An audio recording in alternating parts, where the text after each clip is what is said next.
Scheduled tribes SHINGNA constitution PIRIBA KHUDONGCHABA SING adu MATIK CHANNA LOUDUNA Leibak Asigi Chaokhatpa Kanglup Shing Lengbannaba Ngamdana Hotnaba Matam Oire HAINA Water Resources Minister AWANGBOW NEWMAI PHONGDOKKHRE Wafam asing Hotel Classic Grande da Pangthokpa Manipur State Commission for the Scheduled Tribe MSCST ahanba mapok kumon thoramda mahangna phongdokhibani safeguarding and promoting the welfare of the scheduled tribe haiba thim da pangthokpa commission asigi ahanba mapok kumon thoram maduga mari leinana Water Resources Minister AWANGBOW NEWMAI hai India ki constitution na Leibak asigi sothaduna leiriba sing ngak senduna thak wangna thamnaba special provision kaya piri adubo ayambana India constitution na piriba special provision ase khangnade India da leiriba scheduled caste amadi scheduled tribe ase Chaokhatpa Phurup Singh yengnabada yamna sothana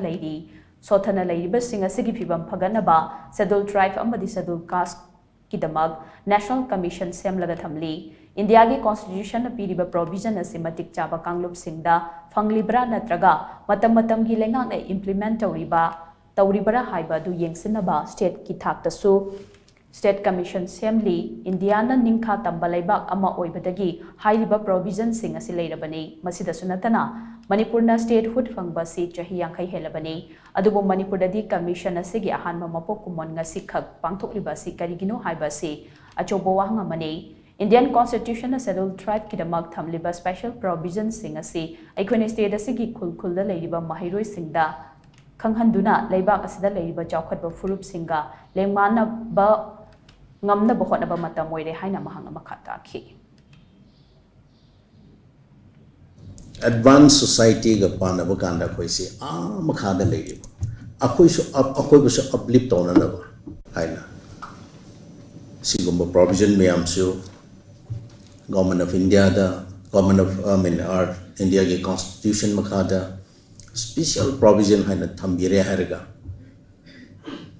National Commission for Scheduled Tribes and Scheduled Castes aduga state status maina thambiraga sigi provision si akoi tribal singna natraga scheduled caste singna enjoy tobra phangdabra or matam ki government na asi yam phajana implement tobiribra haibisi yengsina naba commission na sumaina state status su piribasida akhoi Manipur state da yam kuina si officially function phajana tawdaba haitare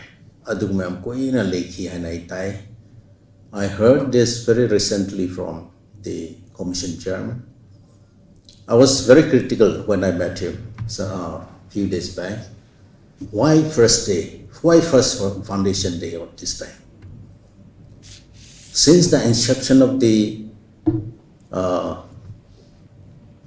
state, since India got independence, since India become a republic, all these provisions are there. After we got statehood, it's already 50 years plus. But why this is the first foundation? I was arguing with him.